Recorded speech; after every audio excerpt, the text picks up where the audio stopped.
E equipes de emergência da CETESB, que é a Companhia Ambiental aqui de São Paulo, trabalham agora de manhã para controlar um vazamento de nafta num duto da Petrobras na zona leste de São Paulo. 17 pessoas que moram na região no local foram removidas por causa do cheiro forte. A repórter Adriana Perrone está lá e conversa agora com a gente ao vivo. Adriana, bom dia para você. Eu sei que você acabou de chegar aí. O que você pode passar de informação para a gente sobre o que causou o rompimento desse duto? Imagino que nafta aí seja um produto perigoso, já que tantas pessoas foram deslocadas, foram retiradas aí do local, né? Bom dia. Oi, Aline, bom dia para você, bom dia a todos. Pois é, a gente acabou de chegar por aqui, a gente percebe uma movimentação muito grande, há muitas viaturas do Corpo de Bombeiros, a gente também vê carros da Defesa Civil. Eu vou pedir para o Leandro Cotrim mostrar para vocês, a gente vai explicar exatamente o que aconteceu e eu vou conversar também com o coordenador da Defesa Civil que vai detalhar exatamente essa ocorrência. A gente vê ali atrás aquele prédio, na verdade ali é um galpão. O que aconteceu? Os bandidos teriam alugado aquele galpão e teriam cavado um túnel a partir desse galpão. E então esse túnel veio até o centro desse terreno aqui ao lado, que o Leandro mostra para vocês, e eles então chegaram até esse duto da Petrobras. Os agentes suspeitam que os bandidos pensavam que por esse duto passasse gasolina. Porém, quando eles furaram esse duto, eles encontraram nafta. Só para a gente esclarecer para o nosso assinante, nafta é um produto incolor que é extraído do petróleo e é matéria-prima básica para a produção de plástico. Começou, então, um vazamento. Segundo os agentes aqui da Defesa Civil, esse vazamento foi intenso, que inclusive fez o terreno começar a borbulhar. Os bandidos teriam se assustado e teriam fugido, então essa ação foi frustrada. A gente ainda sente um cheiro forte por aqui, mas disseram que mais cedo o cheiro estava ainda mais forte. Os agentes dizem que não sabem ao certo quando tudo isso aconteceu, não sabem se de fato essa ocorrência foi durante a madrugada, se foi poucos dias atrás, mas quem vai esclarecer um pouco mais sobre essa ocorrência é o Pedro Ivo, que é coordenador, então, da Defesa Civil, vai explicar para a gente exatamente o que está acontecendo nesse momento aqui. Pedro, vocês receberam informação sobre essa ocorrência, chegaram aqui, qual que era a situação e quais são os riscos que a gente encontra com esse vazamento aqui agora? Nós fomos convocados ontem pelo pessoal que estavam reclamando do mau cheiro, acabamos constatando que tinha um vazamento, acionamos a Petrobras, a equipe veio e acabou percebendo que houve um furo na tubulação. E aí fomos checar o que houve. Acabamos descobrindo que fizeram um túnel, fizeram uma escavação e tinham perfurado. Só que ao descobrir, houve falha na colocação das conexões, vazou muito, o pessoal foi embora. E aí a Petrobras, a equipe, CETESB, Prefeitura, tudo, estamos aqui isolando uma área, retiramos 17 famílias, vamos isolar o quarteirão para ter mais segurança e fazer o trabalho. Tá certo, então eu agradeço muito a sua participação aqui na edição das 10. Eu converso agora com o Anderson Poli, que é um representante da CETESB, que é a Companhia de Saneamento e Tecnologia aqui de São Paulo. E o sinal com a Adriana, perdemos o sinal com a Adriana, então daqui a pouquinho a gente volta com mais informações sobre esse rompimento desse duto. Bom, gente, a gente tem imagens desse duto que foi rompido, então, aqui em São Paulo, durante a noite de ontem. Vamos ver de novo, então, Raquel, essas imagens? A gente viu aí o trabalho que foi feito durante a noite, começo da manhã, que continua acontecendo. Lembrando que esse duto de nafta da Petrobras foi rompido à noite, ação de bandidos, que inclusive, segundo informações da Adriana, que retomamos o contato com a Adriana. Adriana, me ouve bem? Podemos voltar a conversar? Companhia de Tecnologia e Saneamento Ambiental. Oi, Aline. Sim, nós tivemos um probleminha rápido, já foi solucionado. Eu vou continuar conversando então com o Anderson Pioli, que é representante da CETESB, está aqui para conversar com a gente então sobre esse vazamento. Anderson, qual é a condição do terreno nesse momento? Os agentes da Defesa Civil disseram que houve um vazamento de grande quantidade de nafta, né? Quais são os riscos? Sim, houve um vazamento bem grande, considerável, né? A nafta é um produto muito inflamável, então os riscos desse produto emanar vapores esses vapores inflamáveis, e aí, diante de uma fonte de ignição, pode acontecer um incêndio, uma explosão, dependendo do espaço onde essa nafta vai percorrer. Como ela está no solo, ela está sobrenadando pelo lençol freático, passando por baixo dessas residências e caindo parte dela, né, não toda a nafta, porque a Transpetro está recolhendo muita nafta ali em cima. Então, a partir do momento que eles identificaram, eles estão recolhendo bastante nafta, mas parte dela está vazando e criando uma condição de inflamabilidade ali embaixo. Então, nesse momento, ainda há risco de explosão?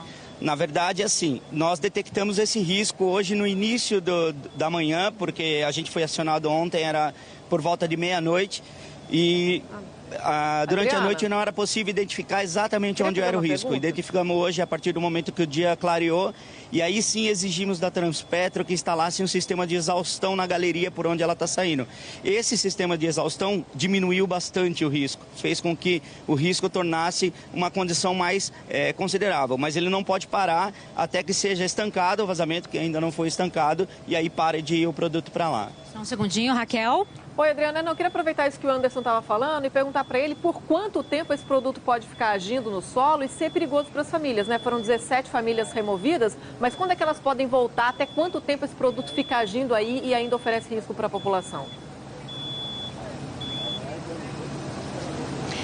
Tem uma pergunta da Raquel Novaes, a nossa apresentadora no Rio de Janeiro. Ela pergunta o seguinte: por quanto tempo esse produto ainda pode ficar agindo por aqui e quais são os riscos para essas famílias, né?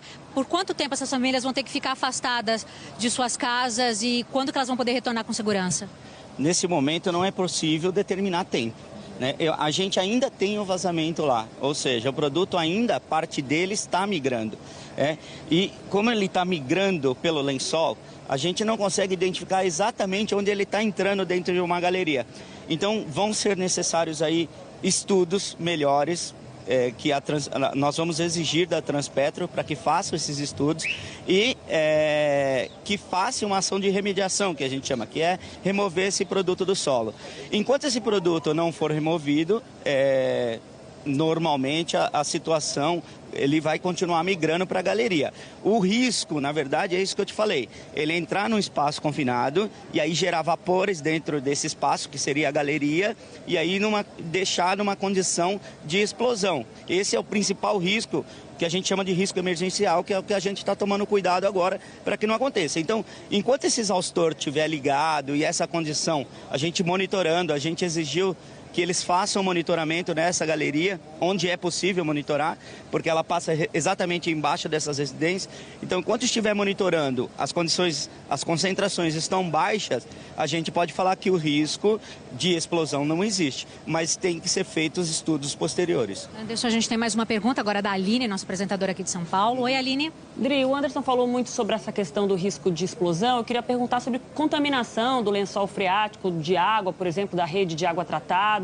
E queria complementar, eu sei que o conhecimento dele é técnico, mas a gente ficou se perguntando muito hoje aqui de manhã o que levaria bandidos a articularem uma ação como essa para roubar nafta, né? Quer dizer, como você disse, matéria-prima para fazer materiais de plástico. Claramente eles não estavam preparados, porque diante do borbulhamento ali da matéria-prima da nafta ali, eles saíram correndo. Quer dizer, se o Anderson tem alguma experiência com isso, se ele já viu isso acontecer antes, e sobre essa contaminação também do lençol freático, se de alguma forma a água das pessoas que chegam em casa pode ser contaminada. Tá bom. Anderson, a Aline pergunta o seguinte: a gente já consegue mensurar o impacto desse vazamento no lençol freático? E a segunda pergunta que ela faz é o que pode ter levado esses bandidos a se interessar pela nafta? De fato, eles estavam interessados pela nafta ou, de repente, eles se frustraram? O interesse era por um outro produto, de repente por gasolina, chegaram lá, encontraram nafta e foram embora. O que aconteceu? Vamos começar pela contaminação. Então, da contaminação, o que a gente pode afirmar foi um grande vazamento.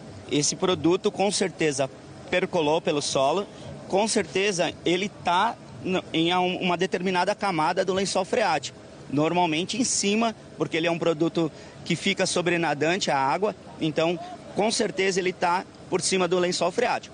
O tamanho do impacto a gente não consegue avaliar sem estudos, temos que fazer sondagens, temos que fazer avaliação para ver o quanto essa pluma caminhou, né?